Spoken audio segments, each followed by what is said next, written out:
Yeah, hello.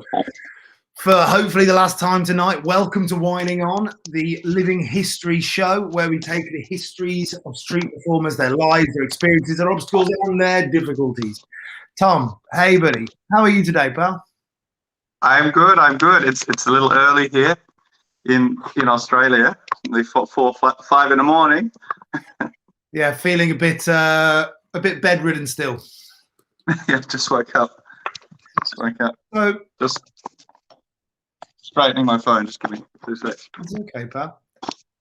So how was COVID for you? Have you been working? Have you been doing shows? Well, I'm lucky. Because Tasmania, Tasmania, for a long time now, feels like there is no COVID because well, there is no COVID in Tasmania.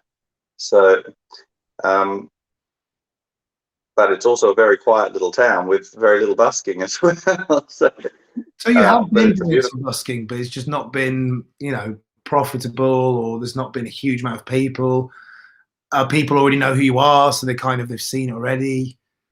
Oh, in Tasmania, Yeah. I haven't busked here, and since I busked once since COVID for fun, and I haven't busked in Tasmania since I was 16 years old. Okay, and is there a reason for that? It's kind of a place I come to visit my family, and it's where I grew up. And mostly it's a little quiet town. And so that said, they still have CD shops here. Wow. Right, it's like you just come back into, maybe they'll cling on long enough so CDs become like vinyl, which I think they almost are already, and they become a luxury item. Yeah, I agree. They have a sanity music, and people still browse and buy them. And so look, for someone selling CDs, it probably is a good place to busk. Yeah. And I think there's people here who don't have Spotify. Yeah. So you talked about Tasmania, where you come from. You talked about your family. What was the young Ward household like? What was your beginnings like? Okay. I grew up in the mountains in Tasmania. My father's from Liverpool. My mother's from Hertfordshire. And they came to Australia a long time ago.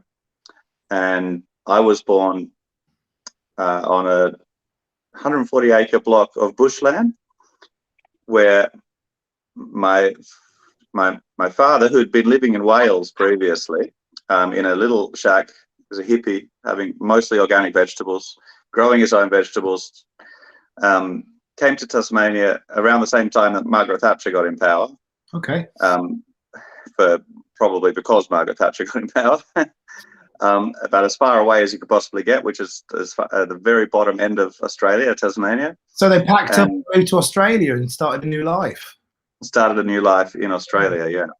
And well, actually, before they came to Australia, they went to Dharamshala in India, and they lived in India, and they were Tibetan Buddhist, became Buddhist. And so so the way I grew up was in a house that my father built up in the mountains in Tasmania, where 2 weeks every year a Tibetan Lama would come and give teachings, and 50 people would come, anyone from doctors or lawyers or hippies or anyone who was interested in.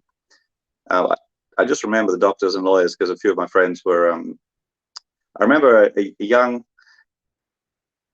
even being, I think, 11 years old at the time, one of the other kids who was a bit older than me, about 12 or 13, I remember him telling me he wanted to be a GP. And even when I was 11 or 12, thinking, who would want to be a GP? And why does this 11 or 12-year-old want to be a GP? And I guess his dad was. And so was music kind of part of your household then? It seems like your parents might be people that would have instruments around. I mean, I don't know where I get that from, but I feel that. Definitely, yeah, absolutely. Yeah, we had, there's a picture of me as about 1 or 2 years old holding a small guitar, and my sister in the background holding a big guitar. I think I have a ukulele. My sister in the background holding a full-size guitar and about the same size as her. Then so I started playing mandolin when I was a kid. My dad used to play lots of music. So was music part of your social life as a family? Sorry, it's actually a little quiet. Was music part of your social life as a family? Yes. Yeah, absolutely. It was. It was a very musical house. So Dad was often playing music, and then I picked up a mandolin, and I learned some pieces. I would go to Irish sessions, and we would go play all the diddlies like once a week.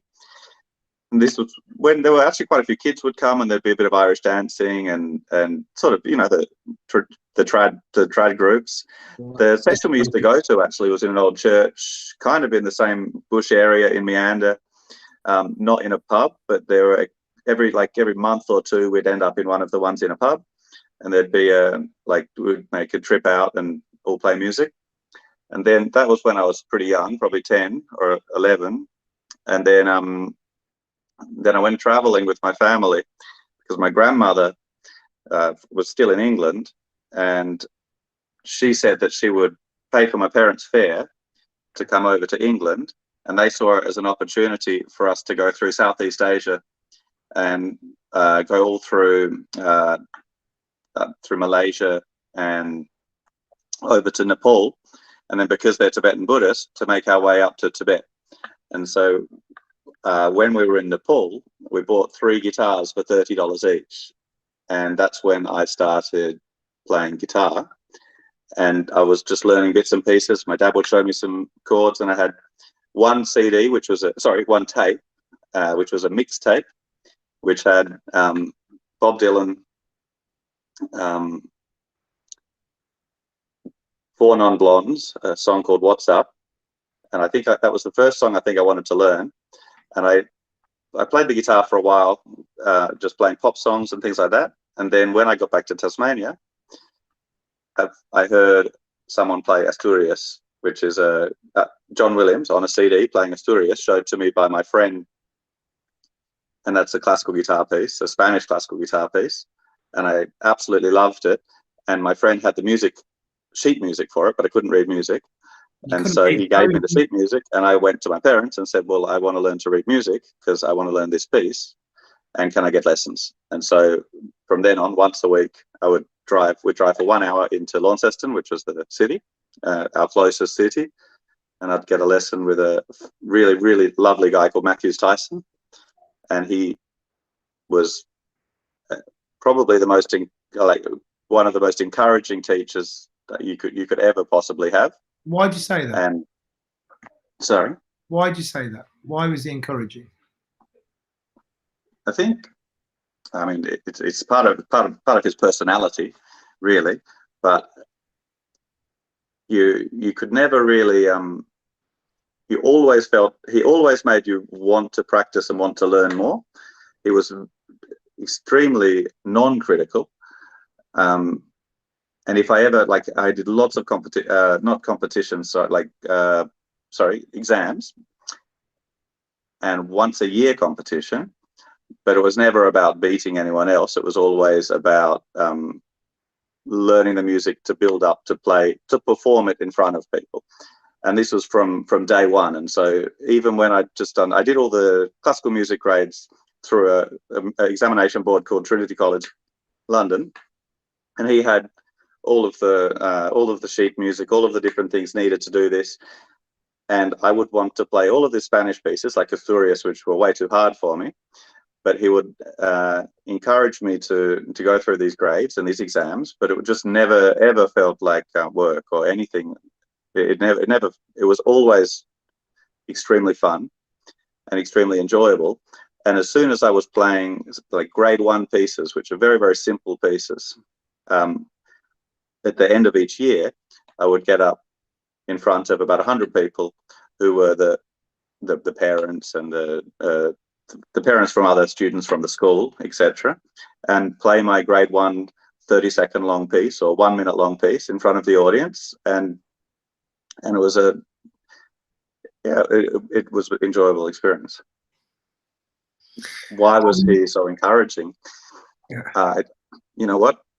I don't teach. I've never taught, and I think there's a huge skill in. I don't know why he's so encouraging, and I think a really good teacher would probably be able to answer that.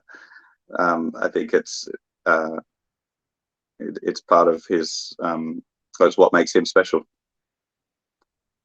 Yeah, I don't know the answer. And so for you, did you have an idea of doing music as a job in the future? Was there a kind of, like the kid who wanted to be the GP, had this become a kind of destination to a vocation, so to speak? No, I think I lucked out. I didn't think about a job probably until I was 21 or 22 and I finished uni. I didn't even. What did you do? I had no. Not once did my parents ever tell me I should do this because it will make money. I didn't. Even when I went to uni, it wasn't in order to have a career. I only went to uni. Okay, first of all, when I went to school, I went to a lot of different schools. So I was often homeschooled. So my mother was an English teacher in university in London, and my dad had done physics at the university. And so they had an open learning service, which was a service in Tasmania where if you live far away from schools, you have some teachers who you can talk to once every few weeks on the phone, and then they post you work. And luckily, my dad could help me with some of the maths. And if I wanted to do homeschooling, you do your work, they send you like a month's worth of work. I would try and do it in a few weeks and then have 2 weeks without doing it. But occasionally, the social element of this was not very high. And so I wanted to go to school because I knew other people in our area were going to school. And so I'd ask my parents. I have 2 sisters as well, and we would sometimes get together and say we want to go to school, and go to school for a while. And after 6 months or a year, did your parents sorry, not want to? Did your parents actively not want to put you into a school? Did they prefer the idea of you homeschooling? I think they preferred the idea of homeschooling, but they understood that schools could be important as well. You know, they were pretty relaxed, and I remember just going to one school for about a year called the convent school, and enjoying it for the first amount of time, and then eventually myself and my sisters all got together and we went to our parents, we don't want to go to this school, and they just said yes, okay, you can do homeschooling. So we did homeschooling for a while. I think it was pretty relaxed. And when it comes to a job, yeah, no, our focus was, I think as long as we were doing something productive, my parents were happy. They had very low trust in the school system. This is what really worked towards, was they cynical about the school system? And they're obviously, they're academics, so they're not people who are cynical without any kind of logical grounding in it, I'd assume. That's right. They had very, very high trust in learning, but and understood that it's very important to learn. But that said, this can go either way. I'm not saying it's the right way to bring up what's right, what's wrong. You know, if for some kids, because all kids are completely different, someone might just not do any work and not learn anything. Other people, it just depends. I just wanted to play guitar, so I practiced and practiced and practiced. And my first year or so with the teacher, I was quite slow, and so it took me a long time to get through, to learn to read, to learn the basics of reading music. And because I think it took me the first year or so just to do this very initial. We had a beginner, a preliminary, and a grade 1 exam, and they took me quite a long time. But once I got them learned, I was extremely quick to get through every other exam. So I used to just practice. It was never work. Up to 8 hours a day. You said it was never work, right? Yeah. But when you said it took you a long time, it was more difficult. Did you think about giving up during this time when you had this obstacle in front of you? Never. No. When I say it's difficult, that's probably an afterthought from which I've thought. I just remember difficult compared to. I just remember doing with these exams, doing my grade 3, 4, 5, and 6 on the same day, and which often a student is doing one per year. I did 3, 4, 5, 6 on the same day, which is quite quick. Because my teacher said, I said, can I just go straight to doing a higher grade because I can play all the pieces? And he said, no, you have to do all of them. I said, well, can I do them all in the same, like, can I do all of them in the next exam? But I just found it interesting that was quite a lot to do in, say, one day as a kid. But it took me nearly a year or two just to do the beginner and the first grade. I suppose it makes sense though, because you've grown up around music, you've got music knowledge quite core to your skill set as you've grown up, and language, the reading of notes, the knowledge of the more complex structures maybe, is something that's taught, whereas you have intuitive understanding. So it takes you a long time to develop the understanding of the language you're going to be using, but as soon as you do that, you have all this intuitive knowledge developed that can be utilized with that language. It could be, yeah, it could be something like that, yeah. You're right. So were you performing, when did you do your grades 3, 4, 5, and 6? How old are you at this point?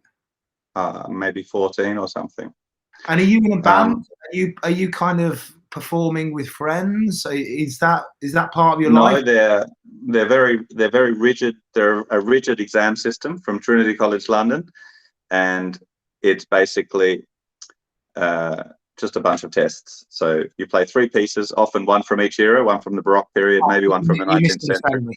So I meant you personally. Were you in a band in the other parts of your life? Like socially, did you study and do these tests, but also hang out in a band, play music, go to gigs? Yeah. I was in, when I was very young, 11 to 12, I was in a punk band. We were called Chum, and with 2 friends, my neighbor and a school friend, and I think we did 1 gig with about 4 people watching, headbanging. We did a couple of gigs to our parents. My friend Mark was the drummer, and Liam was a singer, and so we played we rehearsed and played. That was when I was at one of the schools, so did that for a while. But that, I think when I finished that, which was I was still very young, when I started to understand more of the classical music that I was playing, I pretty much lost interest in anything other than classical music fairly young. Okay. So you weren't even interested in the social aspect of the kind of the high status that one could achieve by being in a band, being a teenager? I don't think I've ever been interested in high status. I'm still not really interested in high status, luckily. And were you a very sociable child? Like when I say child, like teenager, 11, 12, 13, 14, 15, 16? I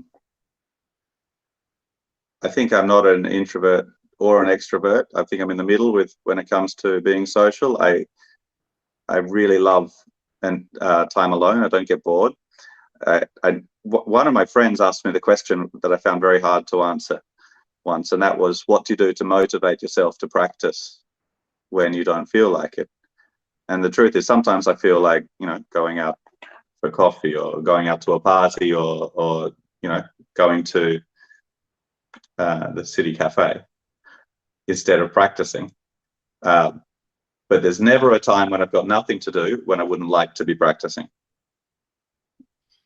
You enjoy the craft of it. And so as a teenager, you were spending a good portion of your time practicing. You said 8 hours a day. Is often, that?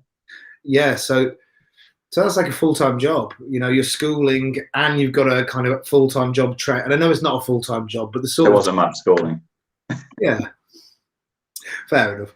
And so you're doing your competitions once a year, you're studying, you're doing your things, you've done your grades when you're sort of 11, 12. So what happens to your classical music kind of output at that time, performing in front of people and kind of utilizing the skills you're building up? Well, what happened was, when I was about 15, I'd done my, I think it's called your associate diploma, which is this grade after grade 8, and you have a lot of difficult pieces in it for, well, what at the time I thought were difficult pieces. Now, this is the first piece that I'd really wanted to learn, this piece Asturias, which, look, I'm not the only person. I think many, many classical guitarists learn the guitar because of that piece, or because of another piece, The Memories from the Alhambra Palace. These are two pieces which have inspired pretty much all of the classical guitarists to, I mean, a huge amount of classical guitarists to learn the classical guitar. Now, the interesting thing is that when I was about 15, my ears weren't trained enough that I was playing these pieces from beginning to end with all of the notes. And because I could do that, I heard other people playing them, like John Williams, amazing classical guitarist. And with my 15-year-old ear, it sounded pretty much the same. And so I thought, okay, I can play these pieces. And then I don't really, so I didn't really know what, I as well as liking the sound of music, I really love the challenge. And I love the challenge the same way that you want to, when you're young, might enjoy solving puzzles. Solving the fingering puzzles. A lot of my music practice when I was very young was puzzle solving, more than just enjoying the actual music. It was, how do you do that? And I would watch, and even when I heard Asturias, it wasn't, my idea wasn't that piece sounds beautiful. It was, that piece sounds like two guitars, but it's only one guitar playing it. How do you do that? It sounded extremely cool, and I really enjoyed the sound of it. But as much as that, I enjoyed the idea of how do you do that. And it's so, a kind of technical mystery. Sorry. It was like a technical mystery. Yeah, pretty much. It's a puzzle solving, and I would want to learn how to do it. And then, so when I was about 15, I thought I didn't really know what was harder than what I was playing, because I hadn't heard anything harder. And I kind of thought, okay, well, I can sort of play all the hardest pieces that there are, which is completely wrong. Just before, can I pick you up? You said before, exactly, you said you could play all the hardest pieces there were. You were wrong. What do you mean you were wrong? You could play all of the notes, and they assume the notes were in the right places relatively. Like what pretty much. What was missing? Well, I'll explain. So, well, then I went to a festival in Darwin, and at the festival, there were like 100 different classical guitarists and international guitarists, and about 5 of them all had something special about their playing, and it was the tone that they were making, basically, and each note was so clear sounding and just had this special quality to it. And it just so happened that those 5 people all had one teacher, and his name was Timothy Kane, and about 5 people. And so I met this teacher, and I asked, can I get lessons? Because I thought, not only that, in that festival, I learned there's a lot more to music than what I was playing. There were all these other things, and it wasn't just about being able to play all the notes in a piece from beginning to end. It was about the tone production of each note in a very specific, different way. And then I also, as well as learning that these pieces can be played a lot better than I was playing them, I also heard a whole bunch of completely new pieces. And there was a guy called Stefan Rack who was there. He's the guitar teacher at the Conservatorium of Music in Prague, and he played a concert. And the focus wasn't this tone production that the other 5 guitarists had, which was something extremely special, but it was this huge amount of notes and stuff which I hadn't heard. He sounded completely like a miniature orchestra playing, and it was super cool. And I met him there as well, and he gave me one of his scores, a piece called Balalaika, which is it's meant to emulate the sound of a Russian balalaika orchestra. And that's where you have balalaika as a 3-string triangle instrument. They come in different sizes, anything from like a mandolin size up to a double bass size. And they play them in orchestras, and they sound super cool. I ended up recording that piece, and now every now and then Stefan Rack sends me a nice message saying that he enjoys the music and enjoys the way I play his piece, which is cool, and he's sending me some of his music. And so we've kept, actually we didn't keep in contact, we weren't in contact for a long time, but now with Facebook and things like that, he's actually on Facebook, and he's in his 70s, but he sends the odd nice message and some of the new scores that he's making, which is really cool. But these 5 guitarists all had this teacher, Timothy Kane. So I asked him, can I get lessons? He said he doesn't teach, and he doesn't teach privately, but he's the teacher in the Canberra School of Music at the university. So yet again, I went back home and I said, well, the same as when I was about 11, I said I wanted to learn to read music and I need to get lessons. I said, well, I guess I need to go to the university. But I thought to myself, I need to practice for another year to try and get my sound and everything better, because I've seen all these really great guitarists and I wanted to at least be playing better to go to the university. And so I sent the teacher a CD, Timothy Kane, my CD, and I think a book of music which I'd written, scores. And he said, well, why don't you just come up and do an audition, but bring your stuff basically in 2 weeks. And I said no, because I didn't tell him why, but because I wanted to practice for a year before I went. And then I thought about it for a little bit and rang him back and said, okay. And so I went up to the university and started a classical music degree in Canberra. And whilst I was there, well, there's just a lot more to music. So I learned, I spent 4 years learning a lot. How did it change your view on music then? Well, first of all, did it change your view on music? You've been doing music all your life at this point. Surely going and just studying a slightly more historic technical element of it wouldn't change your whole perception of it. My view on music is still changing, constantly changing. And the more I practice and the more I learn, I mean, it's very fluid. It's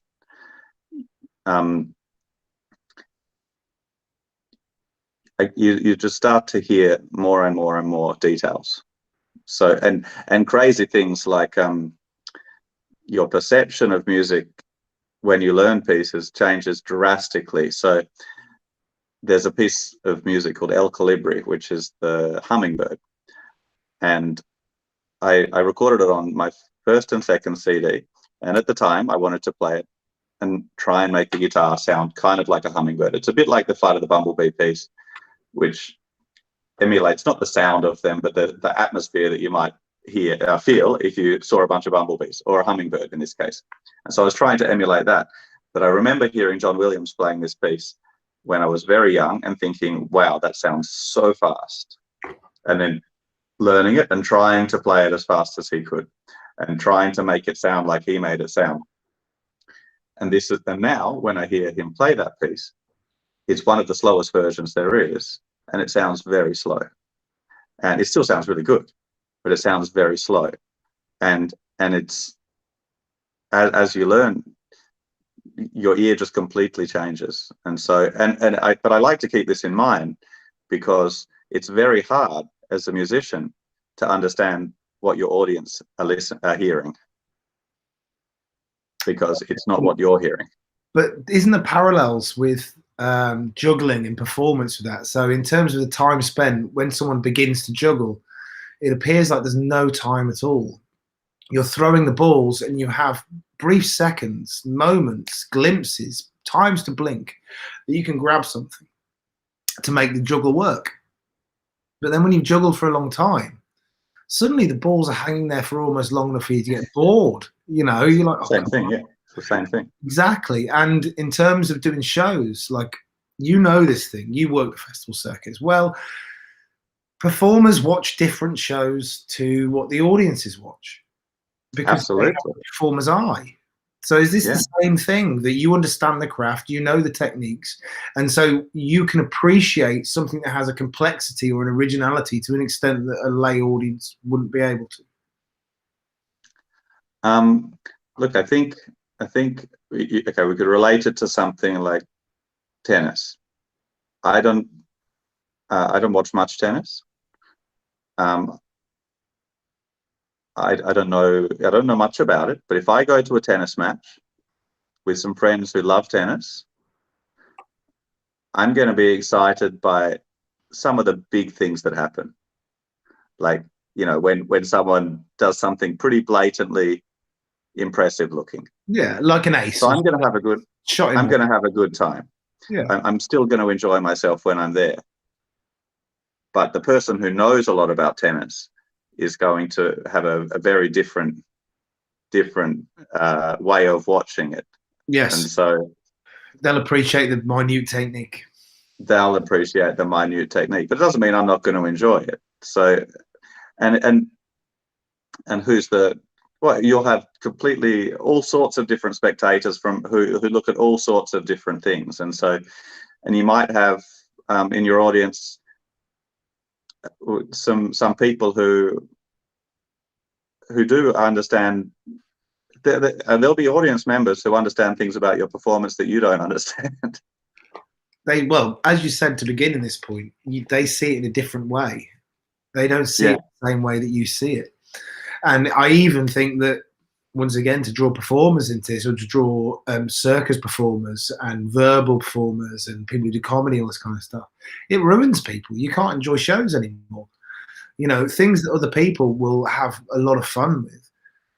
You look at it and you can see all the strings moving. You see all the cogs. You understand the mechanism and how, cookie cutter this mechanism is that's completely abreast to everyone else. It didn't take long for me to not be able to enjoy Andrew Lloyd Webber. Okay, fair. Well, I suppose it's a similar thing with punk and kind of rock and stuff like that. There was too simpler ingredients to construct it? It's not that it's too simple. I don't look. Some punk rock's got a lot of energy, and I'd enjoy going to some of the shows. It would depend on the music, really. It's not really about complexity. There's some very simple, beautiful music in all genres. But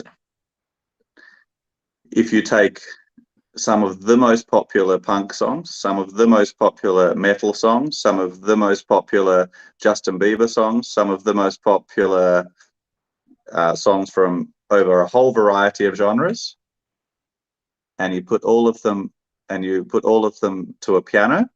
So you got rid of the timbre, which is the different quality of sounds of the different instruments. You got rid of the charisma of the singer, and you just wrote out the notes and put them on a piano. You might end up, if you took very specific ones, with kind of the same piece 20 times. So is it something with like what's the name for it? The sensitive feminine chord progression. Is this the right one? The Pachelbel's canon, you find it everywhere. I've never heard of it being called the sensitive feminine chord progression. I saw a YouTube video where they called it at some point. Someone who was a musical. You're talking about like the Axis of Awesome, maybe doing the same 50 pop songs, same 50 pop songs over the same 4 chords. Yeah. But it's not just about it. I mean, even lots of 19th century Italian music is just using 3 chords over and over again, and people have. There's a lot of beauty in all sorts of aspects of music, and so it's the simplicity of the chords. It can be fine. It just depends what you want and what you enjoy. But do you personally? I often enjoy much more complex music, but yeah, exactly. You find yourself drawn to something more complicated. Often, yeah. But it's a bit like, it's a bit like with juggling. The way someone presents juggling 3 fire clubs. Okay, it could be great, or it could be boring. Do you find it frustrating? Because I do find it a little frustrating. It's a reality, so you have to accept it, that someone juggling 3 balls, telling some hack jokes, will, on the street at least, generally do better than some guy that's learned how to juggle 9 balls but doesn't want to do the cheap hack patter. I don't find it frustrating. I mean, I would rather watch someone juggling 3 balls in a good way than watch someone saying, here's 5, here's 6, here's 7, here's 8, here's 9. Look, I can do it. I'm one of the few people in the world who can do it. Can I have some money? You know, it depends. I mean, you know, but I don't want to watch someone. But the truth is, someone who's juggling 3 balls and entertaining an audience, it's not about and with minimal tricks. They're comedians or something. It's about the presentation, and they have other skills, don't they? It's not about the 3 balls. And do you feel the same way about musicians? If you go around and look at a lot of street musicians and you see people who play kind of a lot of covers and they're quite, you know, it's one guy, girl with a guitar doing the classics. How do you feel about that? I just learn. I learn from everything I watch. I find it. I kind of find it funny that I feel like if I found a musician friend who'd never done any street shows, who had a minimal experience in performing, and I said, can you learn a very basic version of Hallelujah, learn a set of these sort of 5 or 6 pieces. I could put you on the street on any Saturday on any corner, and because people love that piece so much, you'll probably sell give you a CD. You'll probably sell a lot of CDs, and there's a set of pieces. It's not so much the songs. There's Hallelujah, the theme from Pirates of the Caribbean, whatever's new in the movies like Game of Thrones, and a few other pieces which just people absolutely love. Like, even to the extent that I'll play a set of 10 of my favorite pieces, and 1 or 2 people used to come up and they'll say, oh, can you play me Pirates of the Caribbean? But I mean, do I find it frustrating? No, I just observe it. Do you think it's potentially I mean, I feel from the comparable issue within circle shows, that kind of thing, don't you feel like it's a creative black hole, though? If we're all just going to please the people, then what the hell do we have to say? What? The way I think about it, and look, as a musician, if some of the music which I think is the worst in the world, like Andrew Lloyd Webber, has the biggest audience. So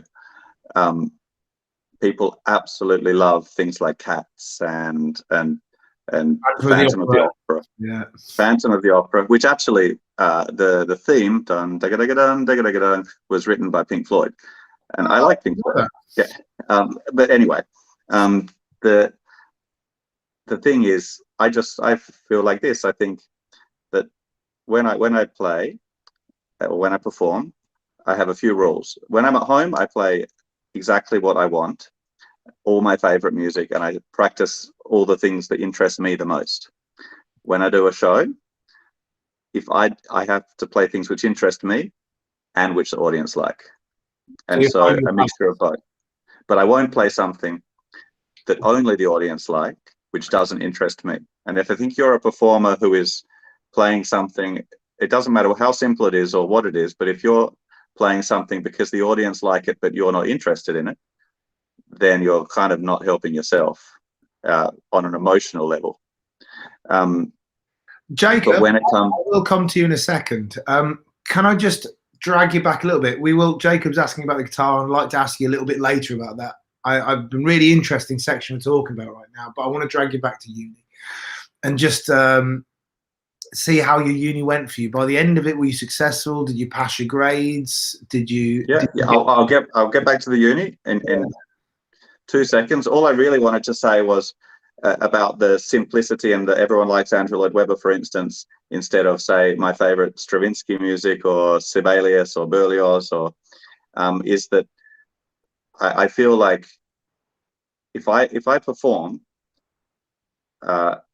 there's 99% of the world or 95% of the world might love Andrew Lloyd Webber, but 5% of the world is a huge amount of people.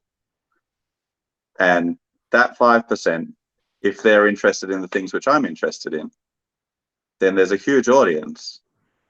But you just have to have the right, you have to do lots of shows, and then there'll be people who like it.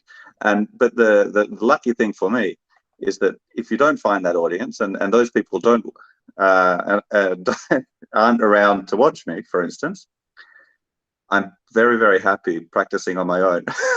And so I've got sort of an endless list of things which inspire me to practice. Like my current three things I'm mostly working on: the Pictures and Exhibition from Mussorgsky, the Paganini's 24 Caprices, and also a CD of well, it was going to be a CD, but it'll be videos now of Sebastian Bach's music. And there's no limit to how I can't find.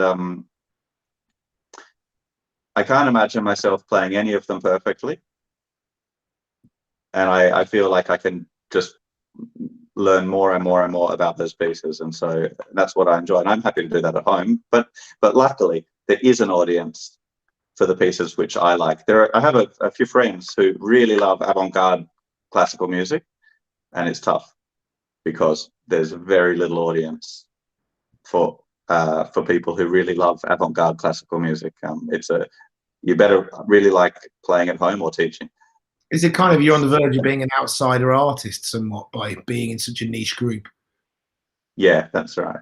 Oh, sorry, me or not you, no, the people who create avant-garde classical music. Yeah, that's right. Luckily, kind of I like noise. The electronic. Yeah. Same kind of scene, right. Completely different. Well, same situation, different scene. Yeah, I actually like avant-garde classical music, and I play it sometimes, but it's not my passion, and so. Can I just double check what you mean by avant-garde classical music? Well, yeah, it started with, I guess, people like Schoenberg, and then Stockhausen and Milton Babbitt. This is sort of avant-garde German music, and then it goes to Complexus music. These are names, but what did it do? Was it something that was just, it wasn't a musical structure, it was just random noises, or? Well, there's all different types. So, for instance, there's the very famous pieces.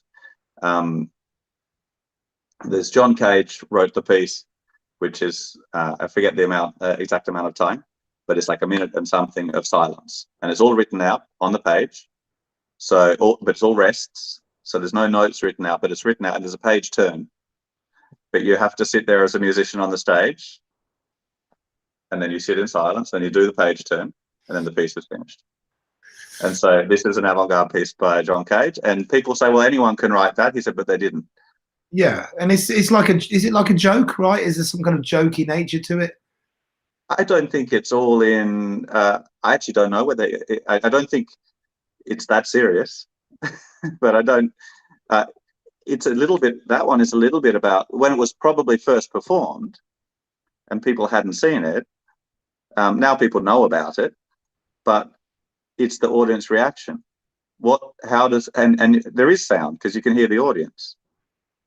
So and some of them are just, they're going to be there could be people laughing in the audience, or there could be people just, I guess the sound of that piece in the beginning was the sound of wonder, like what's happened, like what that sort of what. This is performative element to it, where the audience's experience, the tension, the wonder, exactly what you said, is the piece itself.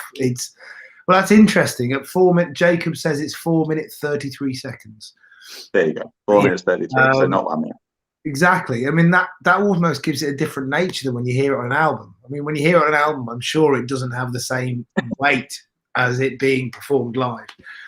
But I feel like depends if it's a live recording. Yeah, I suppose this is also true. I feel like we're talking about really interesting stuff, and I'm reticent to draw back again, but I feel like I should, so we keep some continuity and we can get through and get, your life within 2 hours.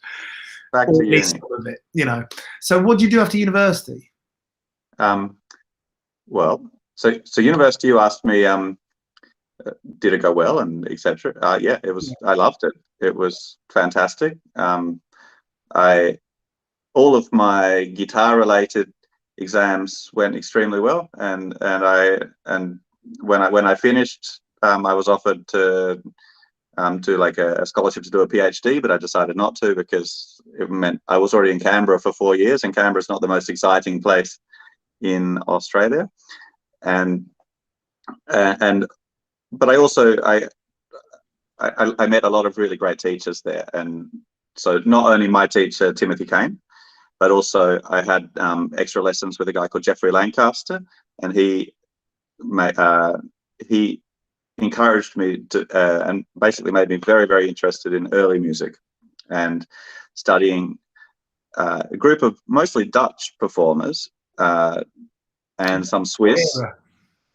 Sorry? You say early music, and I assume you mean early music. So Baroque music, well, in my case, Baroque music from 1685 till 1750, which is when Bach was born and when Bach died, and a group of musicians who study in places like a place called the Schola Cantorum Basilensis in Basel in Switzerland, who get all of the old texts and everything to try and recreate how music was played a long time ago. Now, I'm not saying that I now think this is how you should play now, but there's a huge amount to learn from it, and it was really interesting. And a lot of these performers play on the old violins, on the smaller violins, on the old instruments, and trumpets without the keys. And yeah, so there was a lot to learn about early music. I could probably talk for the next hour on that. Yeah, on the interest, why that interests me. But, you know, but I do like I want to get your story, your journey. You know, so I'm really happy to hear all this stuff, and I'm fascinated. And I will draw more out of it because I find it fascinating. But when you were learning the Baroque stuff, the old music, once again, it's changing you as a performer. Do you travel away from Australia to do that? Do you go to Europe to do that? Yeah, I went. I went to Italy to learn. Now, this was actually a bit of a different influence to Jeffrey Lancaster, to learn with a guy called Carlo Baroni, and this was quite interesting because he's a specialist in Italian 19th century music, and he's a conductor. And when I was about 19, so I guess in the middle of my university degree, I went to, I met him as well in Darwin at this festival. And everyone was encouraged to learn a 19th century Italian piece to perform for him in a masterclass, so he can then teach you about it, to give you ideas and to explain, you know, the interesting things about it. So I picked a Rossiniana, like a 20-minute long piece from Mauro Giuliani, it's an Italian composer. He actually played cello with Beethoven conducting in some of the orchestras. And now his piece, the Rossiniana, is based on the music of Rossini, and it's very, the melodies need to be very operatic sounding. And when I performed it, there was just endless things that Carlo Baroni could tell me to help make it sound more operatic, to help with and guitar techniques. And I mean, I really would have, I played it, as I said, I played all the notes from beginning to end, but with very little operatic feel, with some of the melodies so fast that they made no sense, and with very little understanding. And now actually I decided to try and find all of the opera. This piece by Giuliani was based on different arias from Rossini's operas. So now I've gone and listened to each of those arias and tried to hear the meaning behind each of those pieces. It would be a little bit like playing a song that everyone knows now. The way I played that, probably in that masterclass, would be a bit like playing a song that everyone knows now, like the theme from Titanic, but with some of the sections double speed and some of them half speed, and just sounding extremely strange.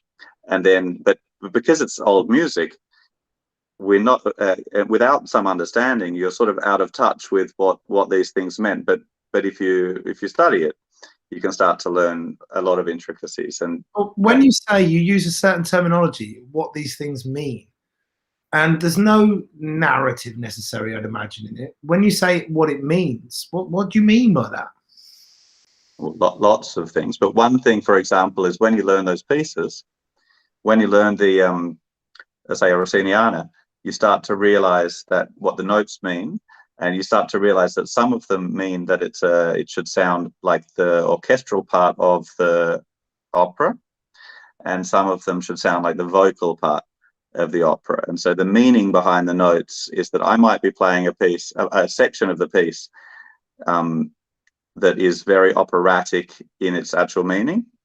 But I'm playing it. Intent. It's like the creator's intent for the sound. The intent, yeah, which you'll never know. The more, if you go very deep in detail into some of it, you will. I mean, you have to make your own decisions constantly. Like you'll never know the exact intent. Well, when I guess what I say when what does it mean is what were the composer's intentions of how it could be played. Now, I won't say should be played, because any composer doesn't intend it to be played the same every time. I mean, no, if Rossini wrote a piece, he didn't expect every opera singer to sing it the same. He expected everyone to do their own thing. But Rossini's music was actually about expressing yourself instead of what was previous to him, and that was the Baroque period. With a sort of period in between them called the gallant style, and it was a reaction. It was reaction against church music, where people in the Baroque period, people weren't necessarily trying to just express the way that they were feeling.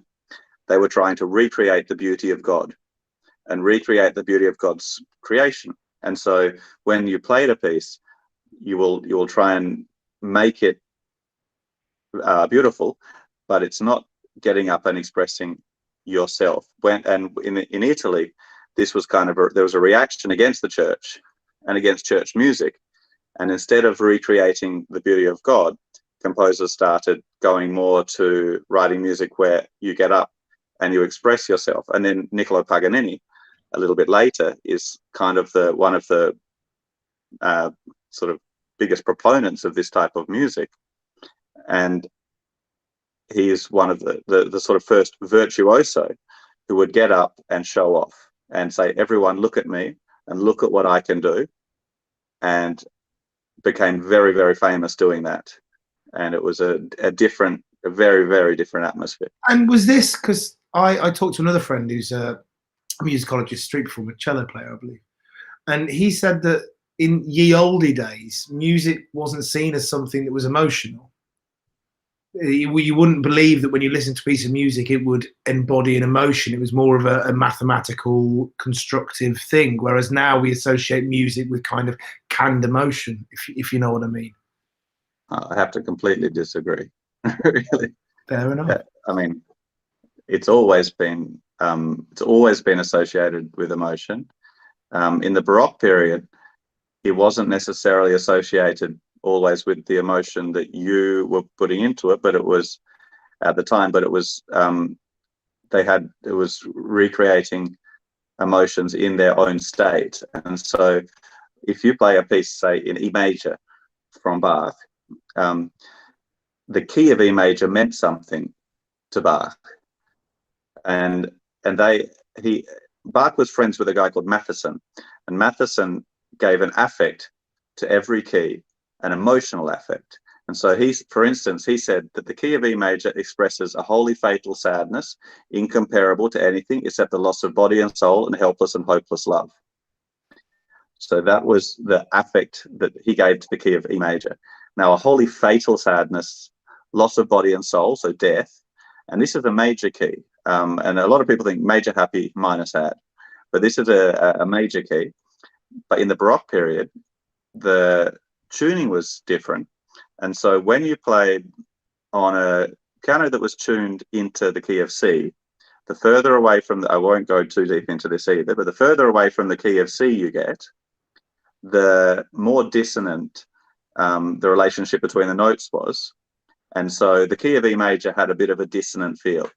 Now, Bach said that he agreed with Matheson's view on affect, but it's not specific. If he in overall he did, but he might not have agreed with each particular one. But the idea behind this is, when you say play a Baroque suite, I'm not saying what anyone should or shouldn't do. So, but there's a romantic way of playing a Baroque suite, which is what most of the Russian violin players that you'll see in the black and white movies. So Jascha Heifetz, Misha Elman, Ruggiero Ricci, and all of these guys. When you hear them play, say, a Bach E major partita, it's a 6-movement long work by Bach. It's about 20 minutes long. They will contrast every movement drastically. And so the first one is fast and happy in this particular piece. The second one will be extremely slow and kind of lilting and a bit sad. But in the Baroque period, there was much less contrast over that 20 minutes. The key was E major, so the feeling of, say, Holy Fatal, I don't actually think that one is Holy Fatal Sadness, but it's got a serious feeling to it. And some of that serious feeling, that should go for the whole piece. Not should, would have gone for the whole piece in the Baroque period. And there would be way less contrast between movements. But each time you change key within the piece, the emotion would change with the keys. And there were huge discussions about emotion, and so, I mean, and before the Baroque period in the Renaissance, there was emotion's always been a part. It's been discussed. It's been I don't know where not having emotion in music really comes from. Well, yeah. It might be the wrong statement, but I appreciate the answer, so I'm glad I asked the question anyway. So when you're in Italy, are you street performing now? Are you street performing to make a living? No. No. I have, but not much. So, my only street performing could be very, very quickly. Before I finished university, I went in my local town as soon as I could play pieces like Asturias and when I was doing my grades with my teacher in Tasmania. After about 2 years, I could play the guitar to some level, and a good enough level. Actually, no, it was when I recorded my CD. So when I was about 16, and I recorded a CD of mostly pieces which I'd written. I took the CD and I would play next to a little cafe. It was called Red Peppers, and it was in a little laneway, no amplifier, just a guitar and a seat. They had 2 or 3 tables with 3 seats on each table, and I had to go in the laneway because it was quite quiet. And I used to play there once a week and sell a few CDs when I was younger. So that was my first busking, and it was a very nice experience, just playing Spanish music. And I think I had a few hours worth of music, so I would take sheet music with me as well and read through different pieces and play some by memory and just play there. And then after that, I went to university, and in my 4 years at university, I busked twice. And I busked because I needed to buy a printer, and I went in Canberra to a local mall. And I knew I couldn't play outside because I didn't have an amplifier. So there's no point playing outside, but I found a little indoor sort of shopping area with a few cafes. And I asked the cafe, do they mind if I play in the mall? I'm probably about 17 or something.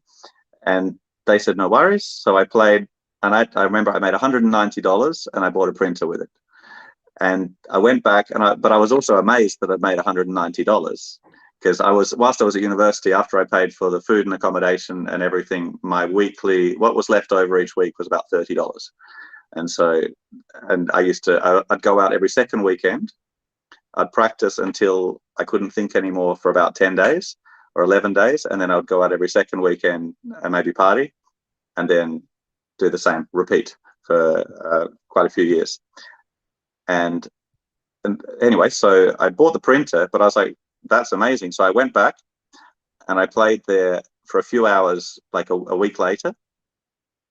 and I made $260, and then I got my first noise complaint. So someone came from the cafe upstairs. I had no amplifier, not even a very loud guitar. It was because I got a loud guitar a bit later. I had it's a Sakurai. It's a Japanese-made guitar. He was a student of a guitar maker called Kono, Matsuro Kono, I think. And it was a Sakurai guitar, and I played it. And yeah, and I was very surprised because it was a double level place, and the cafe up the top, someone came down and complained, and so I left. And that was the only thing about the noise. Sometimes it's just yeah, fuck you, and then I'm going to play, a lot of the time. Yeah, I mean, or maybe people were going to the cafe downstairs instead. I'm not sure, or maybe it was just annoying, or the guy was having a bad day and it was too noisy for him, or whatever it was. Anyway, I left, and that was. But my focus wasn't to make money; it was to practice. And so after the 4 years of university, so far I've never thought about a job. I've never thought. Didn't think about a career. Didn't think about any of those things, but didn't have any money either. And so when I left university, oh no, there was one other time I busked, and this was important because I went to Circular Quay, and this will lead to Circular Quay, where I met lots of the circle shows, as like Sean and JP and all the guys who were there, then Bendy M, Psycho Sam. And anyway, we can get to that. So when I was 15, before university, I was in Sydney for some reason with my parents, and there was a guy, and now I think his name was Tony, and he had an amplifier and a guitar, and he was playing at Circular Quay on Wharf, at the Wharf number 5. And my mother, this is where my mother would ask if I could do things, went, and I said I wanted to try and busk, like every 15-year-old wants to have a go. And so he let me play his guitar, and I played a Bach prelude in E major, the first prelude from the E major suite. And about 30 people stopped and watched, and they all threw money in. And that was in Circular Quay when I was about 15. And so I was, and the reason that's important is because when I finished university, I came back to Tasmania, and then I thought to myself, well, I've done university now. I'm going to go and try and busk in that same spot, because I remembered that I did that, and this guy threw all this money in. Lots of people, like a bunch of people watched. And so I went back to that same spot, but without an amplifier. I stayed with my mother's friend in Manly, which is on the other side of the water from, it's just somewhere in Sydney. Yep. Her name was Leona, and I stayed for 2 weeks, and I had no money, but I had a credit card with $1,000 limit, which the bank for some reason had given me because I was a student, which is whatever, but I hadn't touched it because how would I pay that off? I've got no way to, so I never used it. I rinsed mine. I did have one. I rinsed mine and threw it away and forgot about it. Yeah, yes. Not, I guess that's how this the banks end up. It seemed like a great idea at the time, and I knew you've lent me this because I'm a student, I'm an idiot, and you think I'll spend all this money and be paying it back forever. You'll get me in the cycle. Yeah, that's right. So I just spent all that money and thought, fuck you, I'm not ever going to give it you back. Good, ripped it up. As I've got older now, the big red, whenever you try and get credit of any kind, has become a hindrance. Just a warning. Well, the best is to keep it and not use it. Not use it, to use it a little bit and pay it off before you have to pay the interest on it. But anyway, to get your credit rating up. Yes. So I went to the same spot, but now I've finished university, so I'm like 21 or something, or 20, and I'd finished university, staying with my mother's friend in Sydney, and I went to the exact same spot where that guy was when I was 15. Yep. Because I knew that I'd made money there. Yep. And I had no money, and so I went and I played for about 4 or 5 hours. I played maybe 3 or 4 hours of different repertoire, and in my 4 or 5 hours, I made about $50 or $60. And I went back the next day and did the same. And I just thought, I was quite stoked, actually. I was like, wow, this is good. And I just thought to myself, look, if I've done this last time, I haven't managed to build an audience, but no one can really hear me because I'm really quiet. It's like circular key with a classical guitar. Like, it took me 5 hours. Unmiked guitars on the street, acoustic guitars on the street, really difficult. Especially in a bus. If you're in a really quiet place, I imagine it's fine. But as soon as you start getting a background hum, I feel it when I try and do unmiked shows. You know, it's difficult to cut above what is even pretty much impossible. Quiet din. Yeah, it's okay in Tasmania, in an alleyway to a cafe with 6 chairs out the front of it. That's okay. In circular key, with a boat coming in and 150 people walking past every half an hour, or every, like, the boat used to come in at certain times, which I learned, obviously. And then anyway, after 2 days, I used my credit card and I bought an amplifier and a battery and all the things you need. A 150 watt Fender Passport, this little folding thing that folds up, and yeah, with the clips on the top. Exactly. Muted. And I went back. No, yeah, you carry on, buddy. And I went back and I used the amplifier, and then people started coming out from the cafe and buying CDs.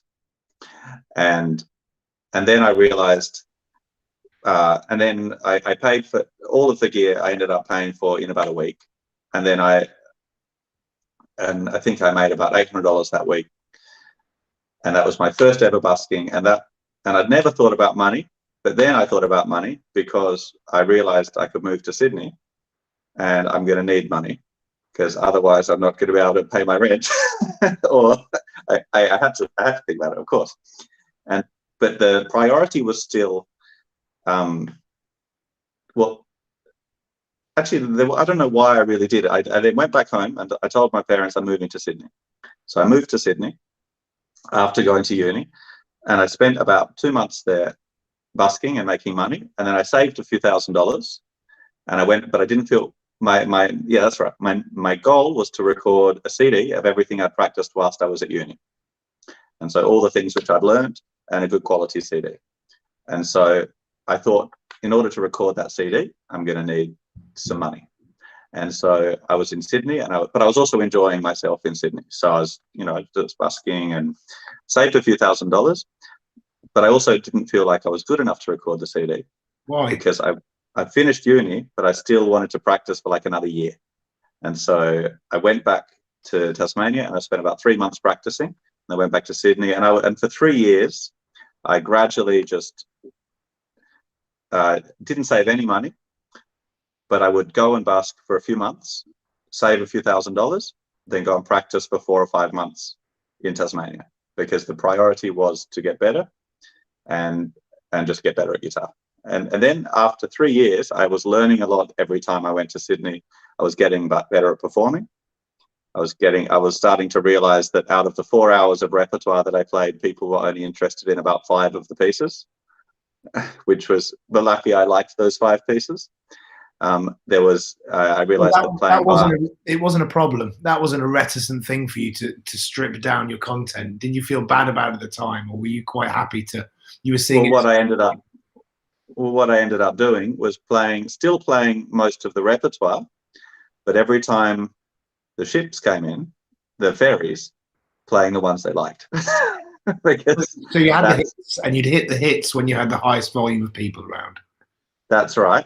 So I'd play the favorites, but if I just played those 5 over and over again, I was going to annoy the cafe. And so I would play lots of repertoire, and people would enjoy it at the cafe, and so they'd come out and buy a few CDs. But then every time the ferry came in, I would make sure I was playing Asturias or Balalaika or one of these pieces. And I learned from that. And then, but I wasn't, well, that gradually built into not 5 pieces, but me then going back and learning other pieces that worked better in that situation, and building up 2 different 1-hour sets of pieces that work. One that works better than the other, but I can't just play the same 1-hour set so all the time. But for instance, if I go to Edinburgh Festival and I know that it's a prime time, I'm going to play the best 1 hour set. I'm going to play the one that's going to sell the most CDs, or the one that's going to build the better audience. Yeah. But as soon as it looks like it's quietening down, or if I'm in a spot where I'm going to be for a few hours, I'll go through all the other not more interesting, but more interesting to me pieces, because I haven't played them as many times. But what I learned from this is when you play, you build that 1 hour set with about 8 pieces in it, and then the bit of banter that goes in between each one, which I probably didn't even, until in the first few years in Sydney, I didn't have a mic, which is, I mean, not speaking for the first 4 years of busking or so is not a good thing. As soon as people can hear you and you actually speak, it becomes a completely different thing. But you don't think about that in the beginning. Well, musicians, I can't hear you. Sorry, there's a lot of noise as Fox is having a fight outside my window, so I'm trying to tactically mute. What do you mean by that, though? What do you mean by it became a completely different thing? Being able to explain details about the pieces completely changes people's perception and understanding of the piece when it comes to most of the pieces I play. For instance, if a piece I often play now, which is the Great Gate of Kiev from Mussorgsky, giving people a good understanding of what each section means and what the piece means to me and what it means, what I feel like it might have meant to Mussorgsky. It's a memorial piece for his close friend Victor Hartmann, and there's sections where the bells are tolling, and there's sections which is a procession, and I imagine like a candlelit procession. And when I explain these different sections, people really hear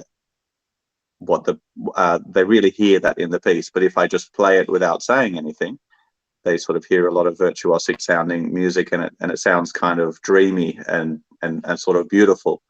Like the funny thing is, if a piece isn't explained to you with classical music, the classical guitar sounds so nice in a concert setting that people will enjoy it. But if they have something else that gives the meaning to the piece, they experience it in a completely different way, and that's without talking. There's a lot of, you can't do that.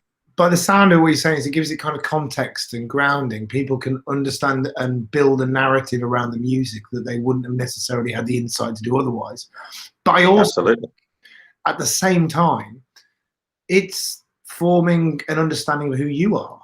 You know, it's letting the audience know you as a human being. And I think a lot of the time, some of the problems that come up with silent performance is that you are seen as an object. You know, there's less humanity to you because you're not, as a human being, engaging with people. You know, it's like a television, maybe. Absolutely. Unless you're Pepe. Well, when I say not speaking, what I mean by that is you're not interacting with people. You're doing your thing here, and they are watching you do your thing. But there's almost a fourth wall, you know, a frame around you that you don't escape. That's right. Your perception doesn't bleed out into the crowd. So it sounds like in Key West and in Sydney, you really started developing and honing and understanding what it was to be a musician on the street as opposed to just being a musician. Is that correct to say? Absolutely, yeah, absolutely. Well, yeah, so I'm busking there, and then I'm playing, actually not on there are circle shows, which in the first year or so, I guess I hadn't even thought about, because they were on the two other sides, and I was just playing near the ferries. And so I was playing there because that's where this guy was playing, where I played where I was 15. So, I mean, we get quite rigid sometimes. And so I would just go there and I'd play. But then I started to see other performers. And then I saw Bike Boy. And then, as I said, Psycho Sam, Bendy M, and a bunch of the other performers who were there. And then I was watching their shows, and I saw everyone has a microphone. What did you think about the shows when you first saw them? What was your perception? What did you think about the shows when you first saw them? What was your perception of what was going on? I'm trying to remember. I'm trying to remember. I mean, I loved them. I was impressed. I'm trying to remember my first conversation with Sean.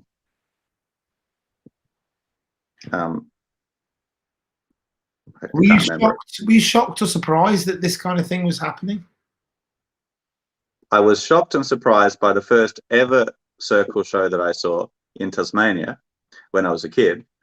And that was, I actually don't know who it was. I'd like to know who it was. And someone on here, someone could probably tell me, because I know where it was and when it was, because it was in Georgetown Folk Festival, which is a little town in Tasmania, and it was a unicycle act.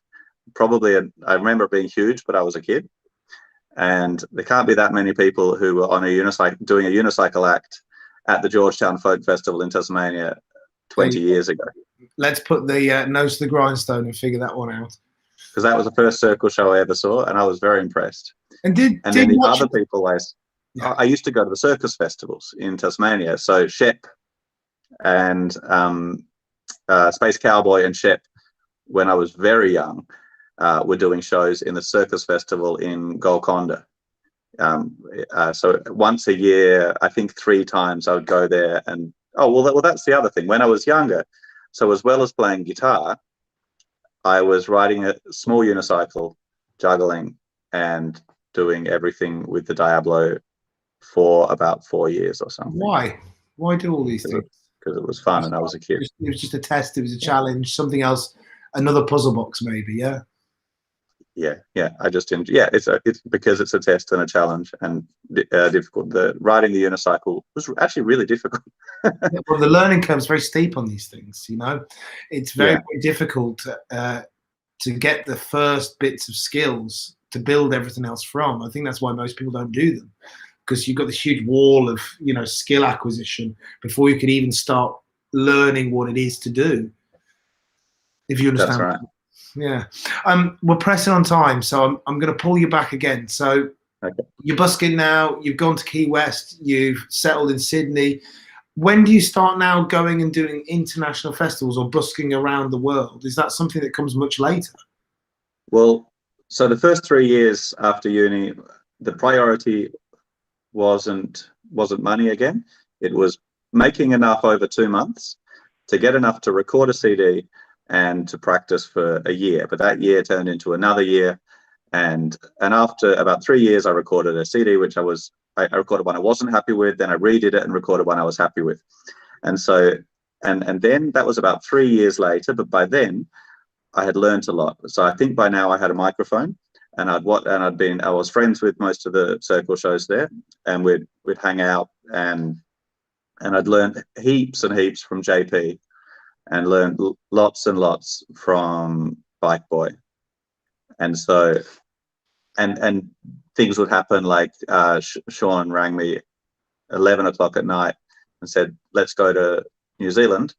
They've got the Rugby World Cup and we'll kill it. So I said, okay, let's do it tomorrow. So we flew to New Zealand, and that's where I met.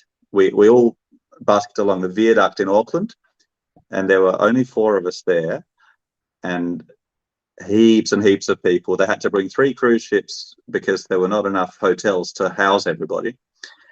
And Piper Mackenzie, and Sean and I shared a hotel, and then Sharon Mahoney was there as well. And so I started to see other street performers. And that was a lot of fun. Then I went back to Sydney, and I made the plan to do a competition tour around Europe of classical music competitions. And I went to one in Gorizia. So I decided to do the tour. So I went to one, but I was also busking. And this is within the first. Busking has become a regular activity now. It's my only source of income. Yeah. And it's my job. And so it did become your vocation. I think this Sean thing actually, when I remember, New Zealand was a bit later, even years later.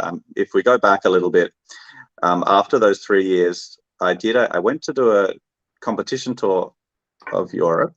Now, I'd been to New Zealand 3 or 4 times already to do these competitions, and I'd done classical music competitions there, and I'd come second and third in this competition, which had violin players from around the world, and every time I went, if I came second, the prize money was pretty big. It was like $8,000 or something, and it was really useful. And the reason I actually am not competitive, I don't like being better than another musician. The aim wasn't to beat any other musicians. The aim was to make money. The reason I went to the competition was to perform, but was to try and make some money because I needed the money. And Yeah. so I went to New Zealand, and the first time that's right, I think I was 19 or 20. I think the first time I was still at uni actually in that competition. But when you've had $30 a week to spare for your whole university degree, I think the first time I ever went, I think I saved up, and maybe my parents helped me with a fare or something, and I got over to New Zealand to this competition, and it was the first one I ever did, and I came third, and I won $3,000, and it was kind of a relief because I'd put in like $1,000 to get there, and it was kind of relieving, and I was like, so it was sort of. It was just good to know that all of that effort. Yeah. Sorry. It was a proof of concept. It was just. Well, I was pretty broke. I could go there. I could do this. You know.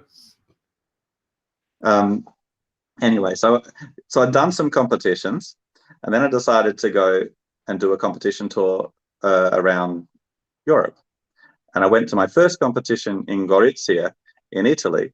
And this was all classical guitarists. There were about 50 classical guitarists, and I came third, and I was pretty happy because yet again I won about €3,000, and I thought this is the first of my 10 competitions. And then I went to another one, and there were about 100 classical guitarists in Germany, and I didn't make any mistakes, and I felt like I played not too badly and then I didn't get through the first round. Oh. And it cost me a lot to get there. And then I went to a third competition, and I got food poisoning and couldn't even play. And so, which was because I got there, I missed a bus. It was in Spain. It was in Coria, and I missed the bus, and I arrived at 1 a.m. And then I spent the night with food poisoning, and then I got up, and the next day it was €350 to enter the competition. And I got into this little tiny town in Italy because I'd missed the first bus and not got there till 1 a.m. Then spent the night throwing up. And I went to the competition, and they put me on at 10 o'clock, and it was €350 to enter. And I just thought to myself, well, I'm not going to be able to play, but I'm here. I've come all the way to Spain, and I just entered. And I just paid the €350, knowing that I might as well just be giving it away. And then I went up on the stage at about 10 o'clock in the morning, where my hands weren't working, and I couldn't. And it was dark on the stage as well. And I couldn't even see. For some reason. And I played probably the worst I've ever played in my life, and didn't get anything. And then that was the third of these 10 competitions. And then I decided that it's cost me more just to go to the 3 competitions that I won in the first one. So I'm not going to do the other 10. And I went to Germany, and I found a little town called Freiburg, and I busked, and I made about 100 with no amplifier again. And I found little streets in Freiburg, and I busked, and I made like €80 in a little street, and then on the weekend 100. And I was like, you know what? I need to save some of this because I'm traveling for the next 3 months or something.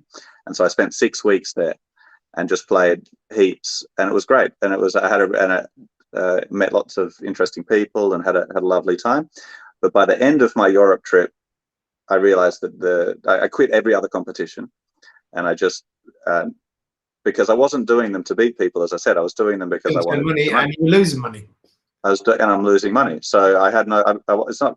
That's basically it. So, but then I realised that the busking was better, and so I went back to Australia after all of that, and with lots of debts from all the travelling.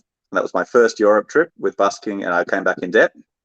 But I knew that from previous Christmas times in Sydney that I'd be able to pay that debt.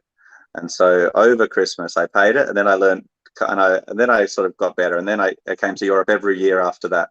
But I'd learned from my mistakes, and then I came to London, and I'd started to improve, and circular key, and it sort of became a time when, excuse me, okay, when it was CDs and everything just started selling extremely well, and all my debts were paid, and it started the performing started getting better, and I'd done so many shows that now I had a microphone, and I could actually understood do more of a show. Being a street musician, and it was getting better. And then I came to London to the Olympics, because Bike Boy had told me that the Olympics in Sydney were fantastic, and he said it was one of his best ever times. And so I came to London for the Olympics, and everyone had left London. They told people not to come. On the news, they said it's going to be full of people. Please don't come. Everywhere's going to be congested. I got off a train from Germany from a gig, and it was like 28 days later. It was empty. It was like zombie apocalypse. There was nobody. Yeah. So you came to busk for the Olympics in London as well? Yeah, I did. Yeah, it was terrible, wasn't it? Oh, horrible. It was one of the worst. So I spent a week trying to busk for the Olympics or so, and it was just so bad. And are you in a hotel? I wouldn't have been in a hotel. I would have been in a backpackers, I think. But you're spending money constantly. Well, I don't know. I don't remember if it was a week. I very, very quickly learned that Edinburgh was on, and I went straight to Edinburgh, and that was my first Edinburgh. Okay. And it was great, and it was fantastic. Why was it fantastic? Because it wasn't London with the Olympics, and by comparison. Sorry, I said by comparison. Yeah. Because sorry, it was a joke. You carry on. You were saying about the atmosphere. It's actually very quiet. That's why I have to keep saying. Sorry, you were saying about the atmosphere. Oh well, it's Edinburgh. It's Edinburgh Festival. But other people might not know this. 300 street performers. I remember watching everyone's shows, and it was just a great. As you know, it's an amazing festival. And so, and I also by then I had a somewhat of a show, and so I could, and it was going well. And also, there were very, very few. There were not an. Who was there? I'm trying to remember who was there. The first one. But there wasn't many people there, I suppose, because loads of people had gone to London expecting the Olympics to be. There weren't other guitarists with a big amp, okay, as you know. Now, not guitarists, anyone. And now if you go to Edinburgh, I'm actually with one of the smaller amps because it's completely changed. But at that time, there wasn't like all the regular performers who, you know, who do all the music in London now and around the world. It was a different atmosphere. Why do you think that's changed?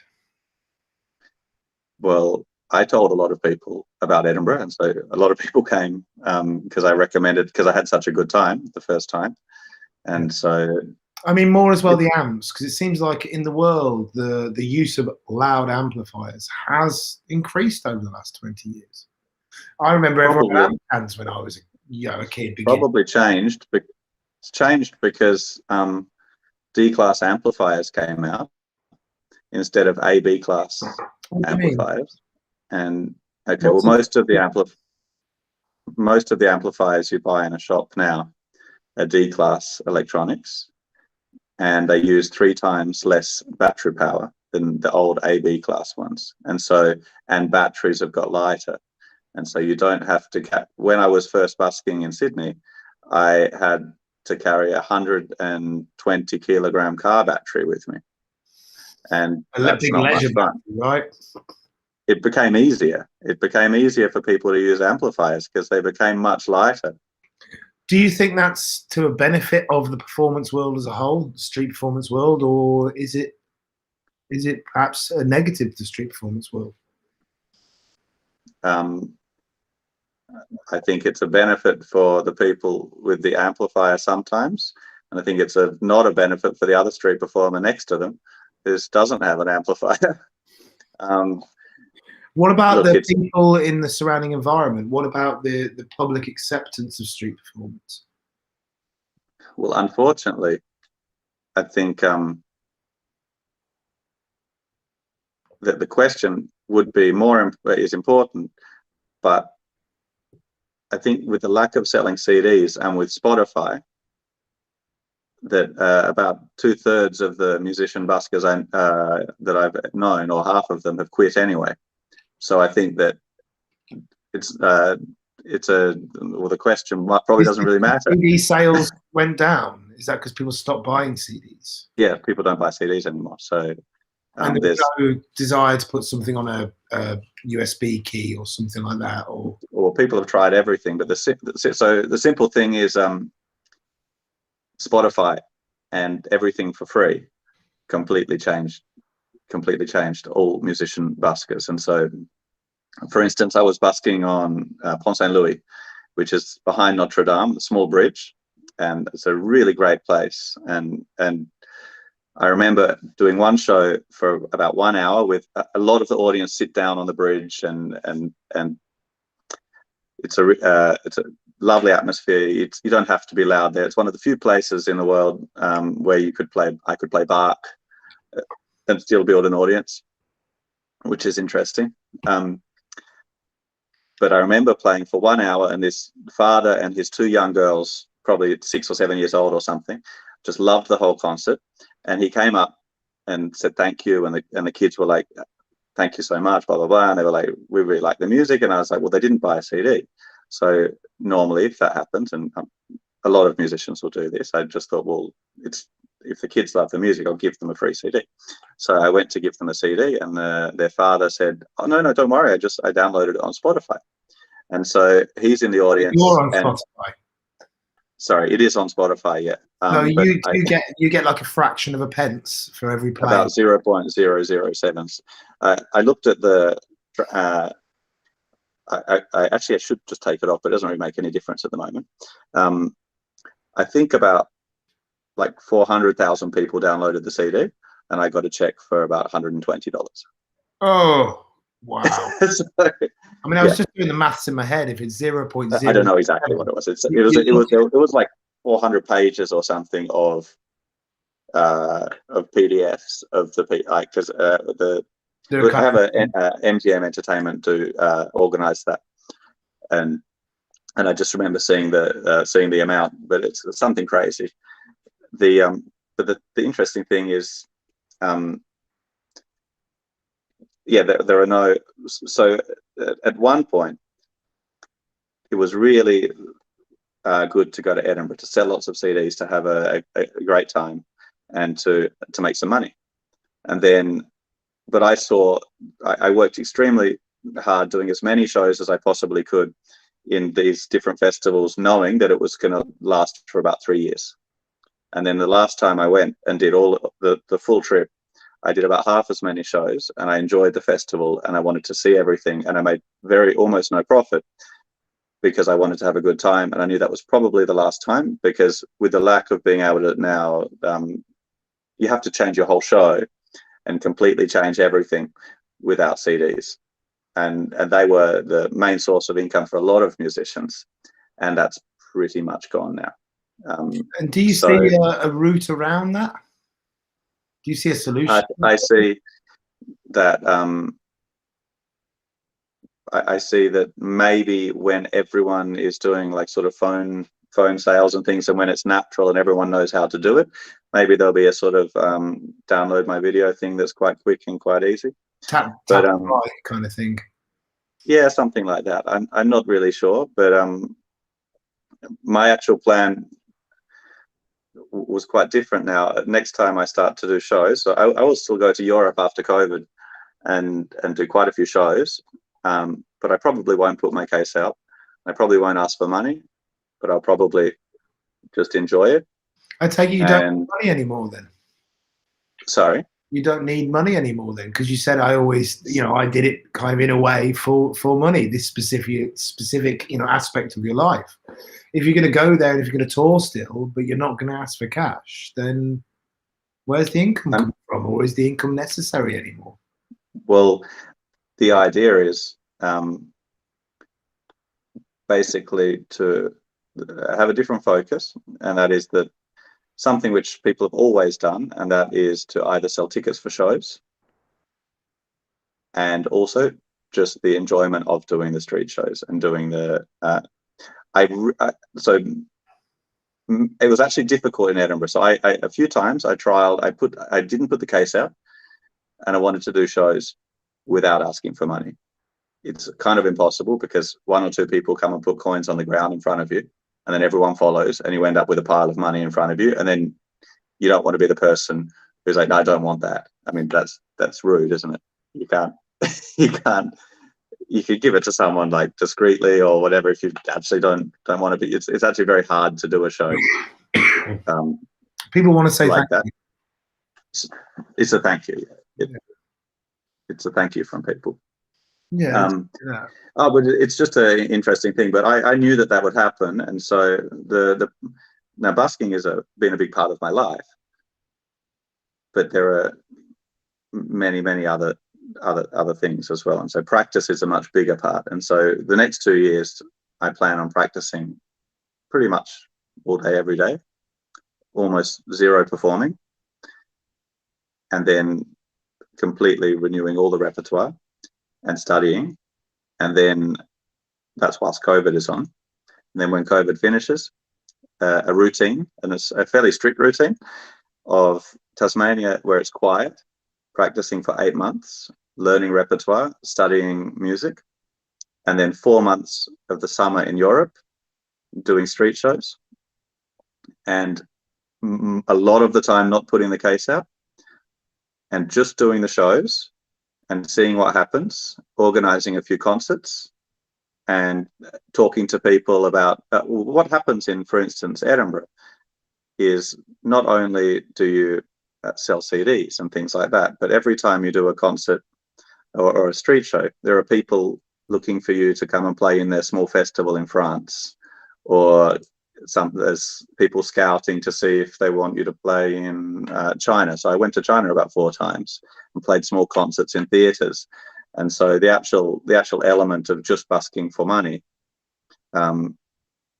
is definitely a good thing to be done. But there's another thing: if you don't put the case out, you don't ask for money, you can also interact with people on a different level and chat about maybe the small festival they're running or something like that. And it also I really like the atmosphere of people enjoying watching you play without having to give you money, without that feeling. That said, I completely understand that you need to make money. so it depends on what situation you're in. Your mic's off again. Right, every time. Isn't it a nice thing for you to be able to play and not have to have in the back of your head the thought of how to, for want of an awful term, extract? You know, there's so much better. Yeah, you don't have to stress. So much better. Yeah. That said, we'll see how we go, and if it all becomes too expensive, you know. But yeah, I mean the part is the interaction and the performing. I learned a lot from busking, but also it's really bad for certain things. So it's playing with an amplifier in a noisy area on the street means you miss a lot of small details, a lot of tone control, a lot of different things. And so you, as a classical guitarist, you kind of have to have 2 completely separate styles of playing. So one with an acoustic guitar, which you practice at home in the quiet and is exclusively designed to play in smaller venues up to 100 or so people, hopefully with no amplifier. And then a way of doing a street performing set. And they have to, in my view, sort of be separated. Do you think then, by the sounds of it, the street performance, although it's nourishing in many ways, it's kind of degrading all of the training that you've done to be exact and to these very minimal differences in movement and sound? It is, but as well as it being that, because you're not focusing on those small details, the bigger movements and bigger hand movements, and there are a lot of techniques which get better, and so it's a kind of, there's pros and cons. So as long as you practice those details, I don't do it like, I don't practice and then busk and then do a concert. I divide everything up into periods. So if I'm busking every day, all day. I'm not doing any practice, but I do it for say 3 months or 4 months. And but I have to take off 2 months with zero busking, sleep, proper sleep, and have a coffee. Know that all I have to do that day is practice, go for a walk, have a coffee, do a bunch of practice. I can't mix the two. I can't. Is that because it'll be the same? It must be the same with juggling, and it must be the same with any circus performer. no, well, not everyone. No, not the same for me. I mean, I'll go to a pitch in the morning and I'll spend 2-3 hours training, and then when everyone else arrives, I'll crack on with the day. Yeah, but it sounds very much like, I think you actually specifically said this, that you have two modes, you have two styles of playing, you have two maybe different modes of thought possibly during those times. You know, you've but they both complement each other. How so? Which is sorry? How so? Oh, well, complement each other. Well, what happens is, so I have a practice period where I'm practicing quietly in a certain style, or lots of different styles, but it's a sort of different way. And then I've got, when I'm doing back-to-back shows, zero practice, as many as I can every day. So I'll get up. The only focus is to do a street show, and I'll try and do 5 by the end of the day. Because if I'm not doing them, what am I doing? I'm sitting in I'm chatting to friends on a pitch. That can be fun. It often is, but I'm not learning as much. So the way they complement each other is, after doing 3 months of 5 sets a day, interacting with an audience, some bad, some terrible, some in the rain, and some great. I mean, as you know, all the different modes of busking, and learning that, you know, being stopped by all sorts of things, and surfing chaos. Everything that happens when you're doing a street show. Then when I go back to practice the other repertoire for say 3 months, there are details in it which are just better. There are just simply technically, as well as, well, musically and technically. There are certain things my hands can do which they couldn't do before. Is there a similar thing to, you know, when you try and remember something and you can't remember it, and then you put your mind on something else, and then suddenly some ping goes in the back of your head? Or you develop a skill and then you leave it for a while, you come back to it, short while, like a week, and your body, your brain, the mechanism has done the calculations. It's figured out all the data, the input you put in before, figured out, interpreted it, and can now utilize it much, much better. Yeah, it is. It's like that. And the interesting thing about a street show is it's generally the same 10 pieces. Almost any musician you watch, it's a set. It's a set of pieces, and you repeat it 5 times a day. And so, and the set, which I did for a few years, actually starts and ends with the same piece. So this piece got played 10 times a day, sometimes at the beginning and end of each set. And if I did that for a week, that's 70 times. And so after, to say it was, you know, by the end of a 3-month tour where you've been to like 20 different places, Edinburgh Festival, Avignon Festival, you know, the Canada Day I used to go to often, for the 1st of July. Well, actually, that was my trip. So I learned to do a trip. So I would fly from Australia to Canada. I would go and busk for Canada, and that was where I did, I think, the most sets I've ever done in a day, where my battery ran out, and my battery lasts for 10 hours. So that battery lasts for 10 hours, and I was doing half-hour sets, and I did 20 half-hour sets. Wow. So, and that was getting up, starting at 9 in the morning, finishing at 10 at night.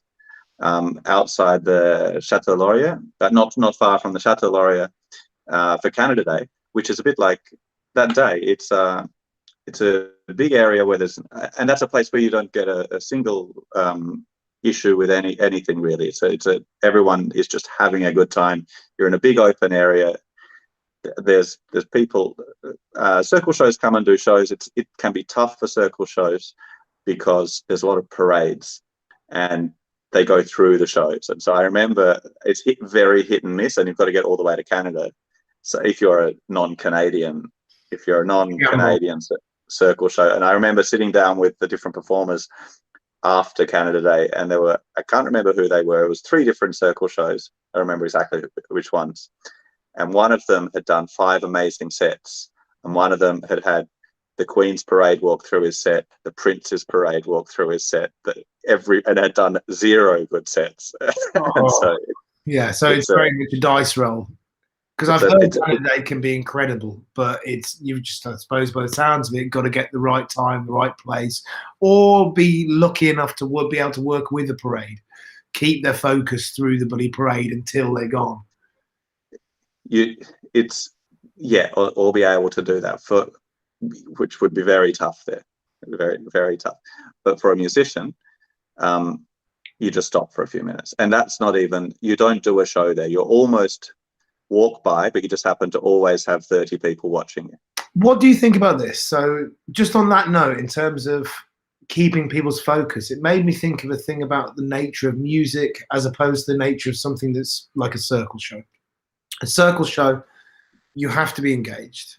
You can't not pay attention to it and occasionally look over and really appreciate it. I think this also probably applies to your work as well, because of talking about the descriptives that we had. You can do both.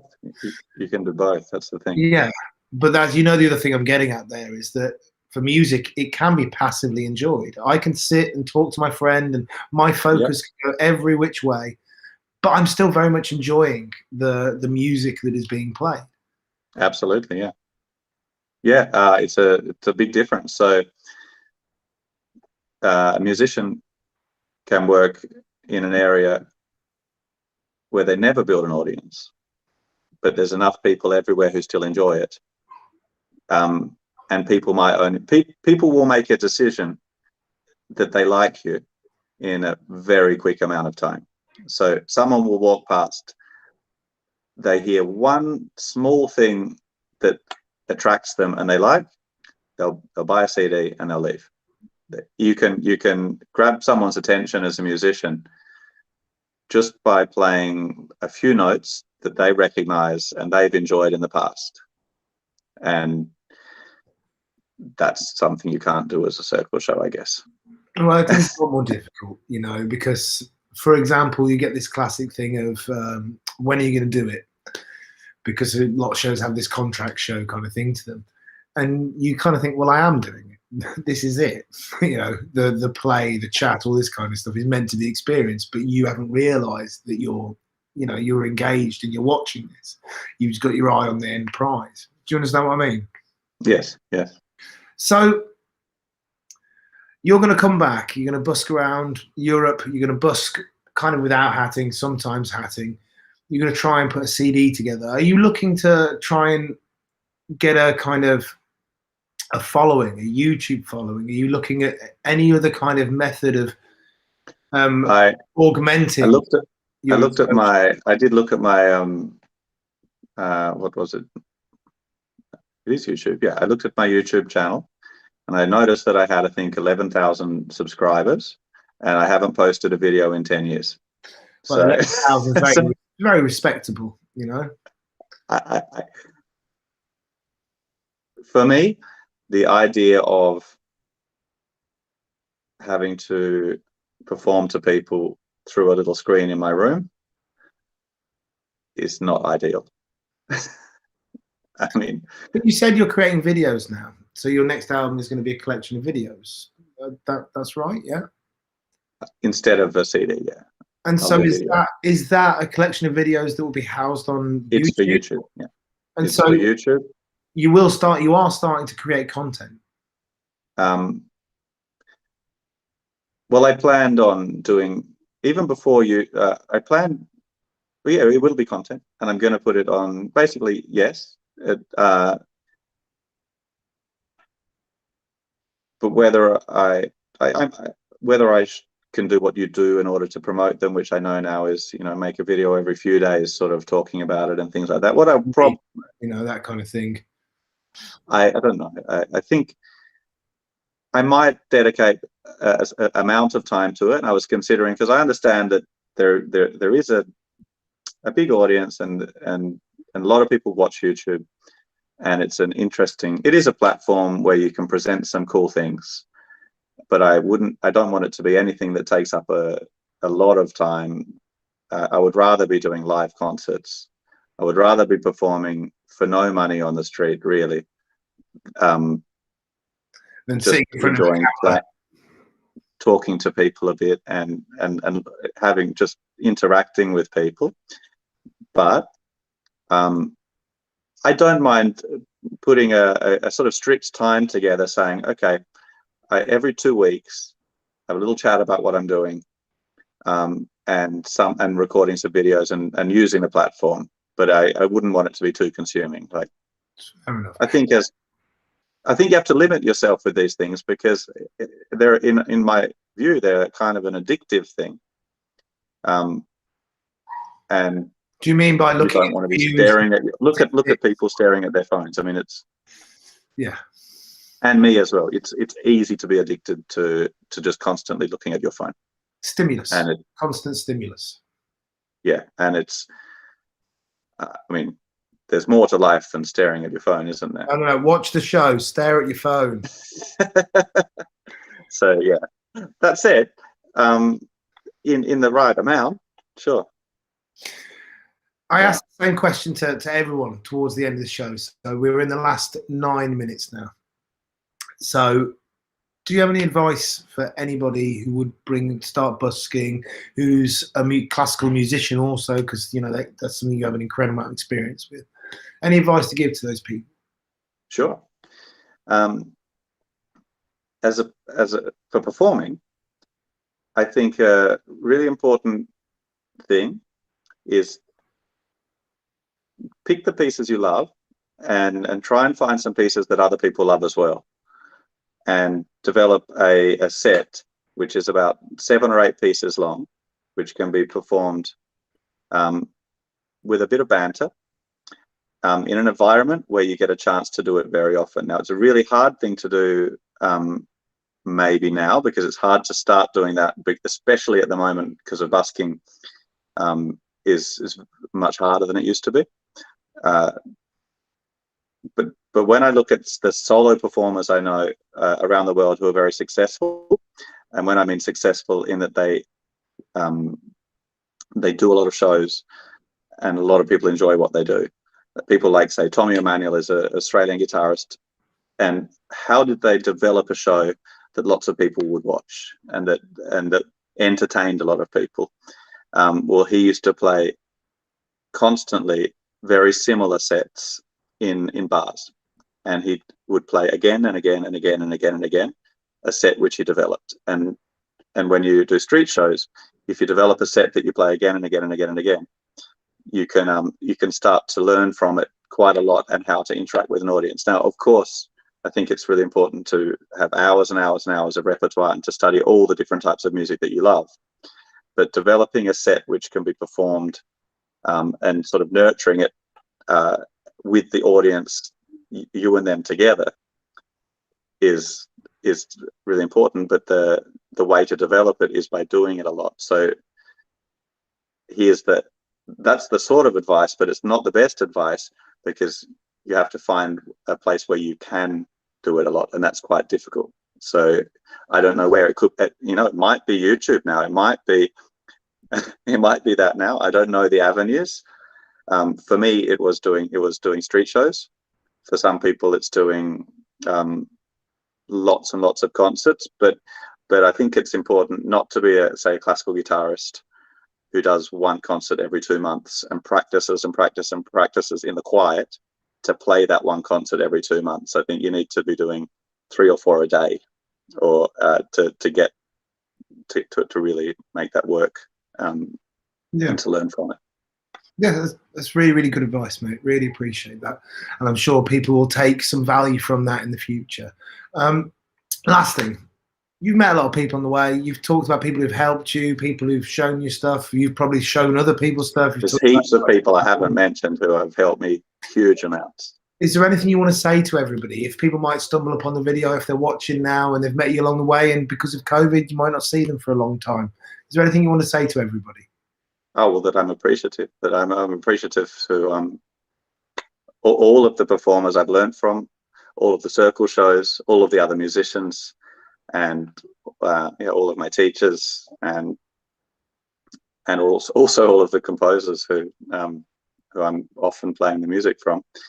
But just a big thank you. Cool. I didn't realise, I think, until speaking with you, and it really dawned on me how incredibly dedicated you've been to your craft through your entire life. And Tom, I think it's really commendable to talk to someone and to share experiences with someone who genuinely, it appears to me, loves what you do, and you're passionate and you are obsessed. To some extent, you've got an organised obsession with it. I'd be quite happy just practicing guitar all day, every day for the next 10 years. And, well, that's the other thing. When I gave that advice about doing shows, you don't have to do shows. There's a lot. There's so much to music that you could, unless you need to make money or whatever, but you could just enjoy practicing forever. Well, not everyone has that. Not everyone has that, and it seems you have that, and I can't help but suspect you also have that because you were nurtured in an environment that, and your entire life has been interwoven with music. Beautiful story to hear. Really, really enjoyed it. At some point, we'll get you on to have some more stuff. Maybe we'll get a few people on. We'll talk about different tactics and all different stuff that happens. That's something for the future, everybody. Well, thank you so much, and I appreciate so much. I've been watching a lot of your videos, and so and I've seen some good friends of mine and learned different things, about their the way they think, and it's pretty cool.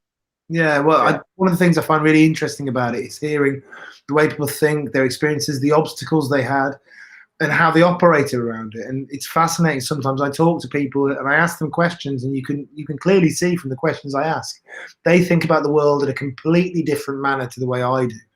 And I just find that completely fascinating. All the different varieties in our very broad church that is street artists. Yeah, well, everyone's different. You can practice and do shows on the same day, and still learn a lot from it. 100%. I find it difficult to practice without good rest and a certain atmosphere, for instance. But there's always everyone's got a way. Function, yeah.